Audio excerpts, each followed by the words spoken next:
Some men work for years and discover, far too late, that they were never building. They were waiting, and waiting had disguised itself as effort.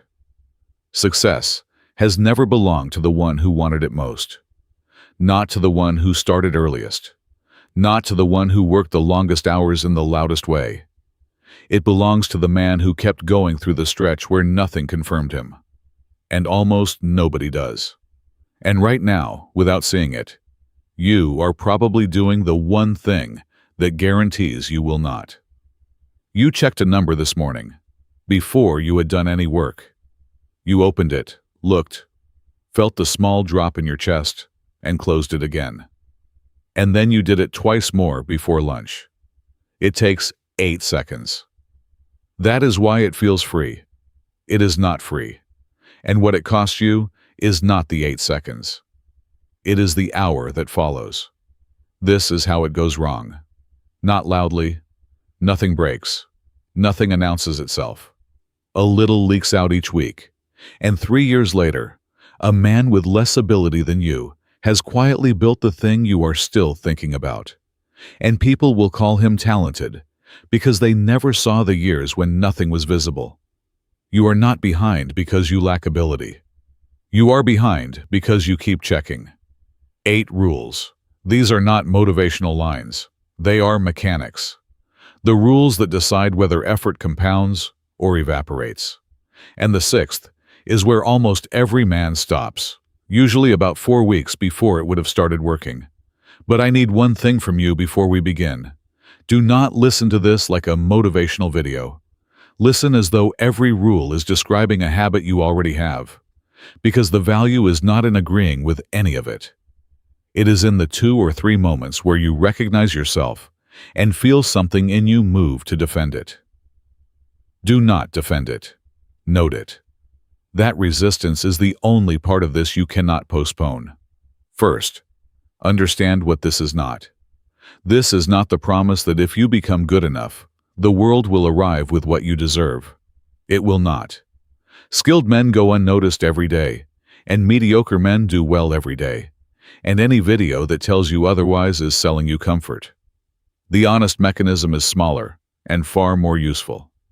Skill does not summon the opportunity. It decides what happens when one arrives. Most men are not short of chances. They are short of readiness at the moment a chance appears. And so it passes through them, finding nothing to catch on, and they never learn it was there.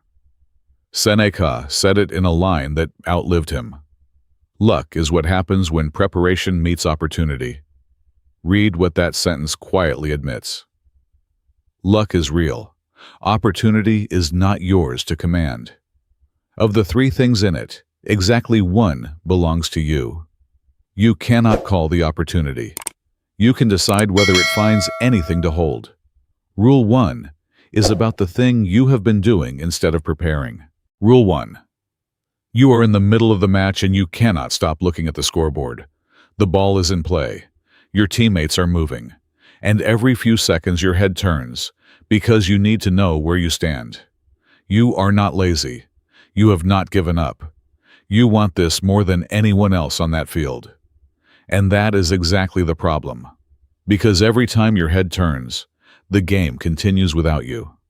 The number you are checking is produced by the play you are not watching. By the end, you will have given more attention to the score than to the thing that creates it. And you will call the result bad luck. You did this at 6 this morning.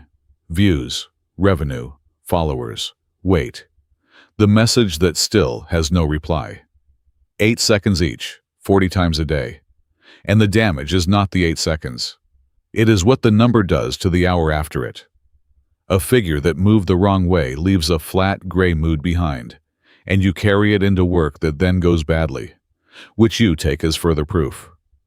A figure that moved the right way hands you a small reward your mind immediately mistakes for progress, and the session afterwards is soft, because something in you has already been paid.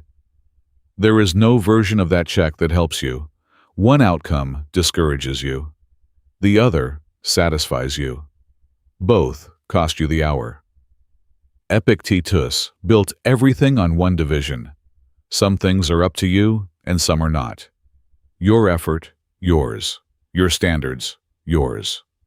Whether anyone notices this week, never yours and never was. Every check is your hand reaching across that line, and the anxiety afterwards is the toll you pay for crossing it. So you choose a day, one day a week, and you name it now, while the urge is quiet. Sunday, or whichever day makes sense. And on that day, you look. Every other day, the door stays shut. And when the pull arrives mid-work, you write down the time instead of opening the app. Do that for a fortnight and something becomes obvious. The pull arrives at exactly the moment the work turns difficult. It was never curiosity. It was escape wearing curiosity's clothes. But take away the scoreboard, and you are left with nothing to look at. 4 days usually before you go back. Rule 2 is what goes in the gap. Rule 2. A captain crossing open ocean has no landmarks. For weeks there is nothing but water in every direction, and the sea today looks precisely like the sea a fortnight ago. He has no way of feeling that he is moving, so every night he writes in the log, heading, distance, conditions. Not where he has arrived.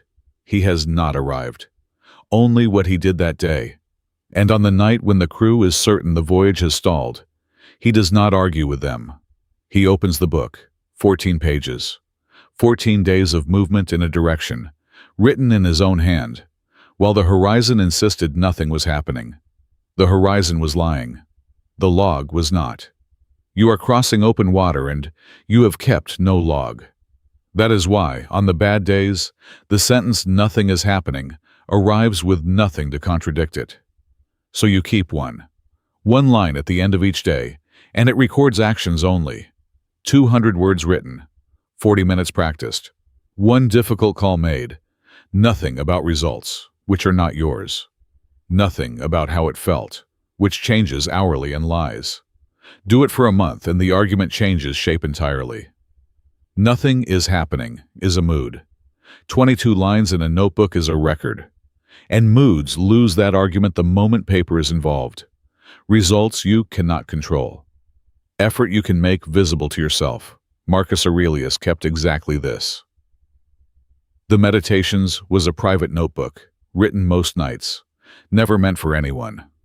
An emperor, keeping a log on his own conduct, because he understood that a mind reviewing itself from memory is not a reliable witness. You have removed the false measure and built a true one. Rule 3 is about where the work goes, because most men spread it too thin for any of it to compound. Rule 3. The same volume of water can do 2 entirely different things. Send it down one channel, and in 10,000 years it carves a canyon through solid rock, a thing so deep that men travel across the world to stand at the edge of it. Spread that same water thin across a flat plain, and it does nothing at all. It moves. It covers ground. It looks, for an afternoon, like a great deal is happening. Then the sun comes and it is gone, and the ground it covered is exactly as it was. Same water, same years. One carved the earth, the other evaporated. Now look honestly at what you are building. There is a good chance it is 4 things at 30% each. A skill you are half learning, a project you half run, something you keep half opening at night. None of them has failed. None of them has gone anywhere either. You are the flood. And this is not a moral point about focus. It is arithmetic. Depth compounds. Breadth does not. 2 years down, one channel produces something that cannot easily be replaced. 2 years across 4 produces 4 men who are slightly better than beginners. And the world has no shortage of those. So you choose. One thing for 90 days, and the others go down. Not abandoned, put down, with a date written next to them so the mind stops treating it as loss. And be honest about why that evening will be hard. It is not the work. It is that afterwards, you can no longer tell yourself you are working on several things. You will be measurable against exactly one. That is the fear, and it is worth naming, because it will disguise itself as practicality every time you sit down to choose. Water spread wide disappears. Water held to one line cuts stone. Depth requires you to work while nothing confirms it. Rule 4 is where that actually happens. And it is not where you think. Quick one. If you checked a number this morning before doing any work, type "checked" in the comments, just so you can see how many men started the day the same way. Rule 4. A lighthouse keeper climbs the stairs every night and lights the lamp. Most nights, no ship passes. Nobody arrives to thank him. There is no signal, no confirmation, no evidence at all that the climb mattered. And on the one night in a year, when a ship comes through, whether in the dark, the light is either burning or it is not. There is no version where he lights it on the night it is needed. He has no way of knowing which night that is. That is the whole arrangement. He does not maintain a light for the ships he sees. He maintains it for the one he will never see. Now look at your own work and notice the split. There is the work that will be seen. The email you write carefully because your manager reads it. And there is the work no one will ever review. Most men are quietly excellent at the first and quietly sloppy at the second. It is the second that decides what they become. Marcus Aurelius wrote a line to himself that belongs here. Waste no more time arguing about what a good man should be. Be one. He was not writing for readers. There were none. That is the point.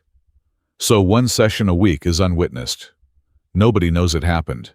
Nobody will ever ask about it. And you hold its standard higher than the work people can see, not lower. And you tell no one afterwards, because telling converts it back into public work and takes the whole thing away. What you build in public gets admired. What you build in private decides what there is to admire. But depth and privacy both run into the same obstacle, and it is not laziness. Rule 5. A man walks for 20 years with great discipline, using a compass he was handed at the start and never examined. He does not stop. He does not complain. He arrives exactly where the needle pointed. And standing there, he understands for the first time that the compass was set by someone else, and that he has walked 20 years, faultlessly, in a direction he never chose. That is the failure nobody warns you about, because it does not look like failure at any point along the way. It looks like discipline. It is only visible at the destination, which is why it costs decades rather than months. So examine the needle. Where did your definition of success come from? The figure you want to reach? The title? The thing you assume you will feel once you get there? Trace it back honestly, and it usually belongs to someone else. A father's expectation, a friend's trajectory, 30 seconds of a stranger's life on a screen, absorbed at 19 and never questioned since. Epictetus gave the order and men reverse it constantly. First, say to yourself what you would be, then do what you have to do. Identity first, work second. Do it the other way round and you become highly disciplined in a direction you never selected. So one evening you write it down, not an amount, a Tuesday, where you are that morning, what you spend the day doing, who you answer to. Then beside each part, the name of whoever decided it should be that way. Anything you cannot attribute to yourself deserves examining before you give it another year. A man can execute perfectly on someone else's map and arrive nowhere he wanted to be. Now you know what you are building and why. Rule 6 is where almost every man stops. There is a stretch of country in every long journey where the landmarks stop. You walked out of the hills weeks ago. Since then, flat ground in every direction, the same horizon each morning, and nothing behind you that proves you moved. You are further than you were. The land refuses to show it. This is where the journey empties out. Not at the mountains. Men are ready for mountains. Here, on flat ground, in good weather, with nothing visibly wrong. Understand what you are actually looking at, because your reading of it decides everything that follows. A plateau is not failure arriving. It is the visible lagging behind the actual. Your competence has already moved and the results have not caught up. And the gap between those two things is precisely where every serious project loses most of the men who began it. And here is why it is so efficient at removing them. Nobody decides to quit. There is no moment of surrender. A man simply becomes slightly less consistent, then finds something reasonable to work on instead, then describes it 6 months later as a thing that did not work out. The mountain takes the unprepared. The flat country takes the impatient. It takes far more of them. So you decide now, while you are calm, because in week 7, you will not be able to decide any of this accurately, and the version of you sitting in the flat country is not a reliable judge of whether to continue.